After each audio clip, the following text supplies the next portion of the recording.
Été 1848. Malgré la chaleur estivale, Paris frissonne régulièrement au matin.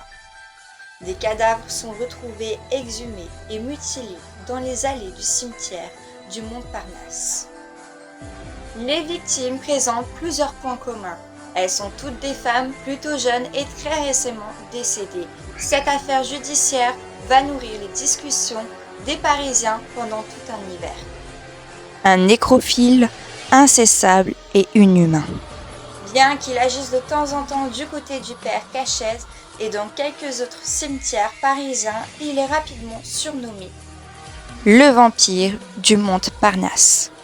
Par la presse, la déviance nécrophile de cet individu va très loin puisque sa sémence sexuelle est régulièrement retrouvée sur les cadavres en question.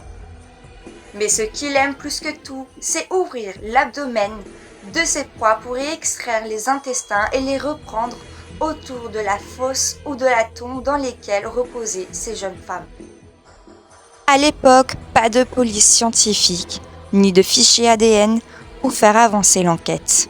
Malgré des patrouilles resserrées et des gardiens sur les dents, le vampire reste introuvable pendant plusieurs mois, tout en poursuivant ses atrocités.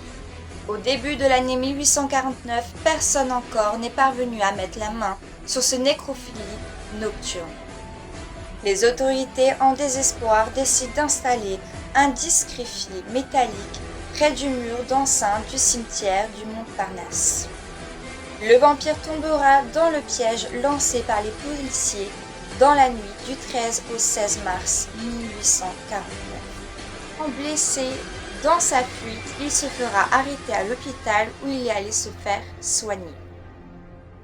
On découvre alors que le vampire est bien en chair et en os. Il s'appelle François Bertrand. Il est un sergent apprécié de l'armée de terre et qui n'a jamais fait de vagues jusqu'à là.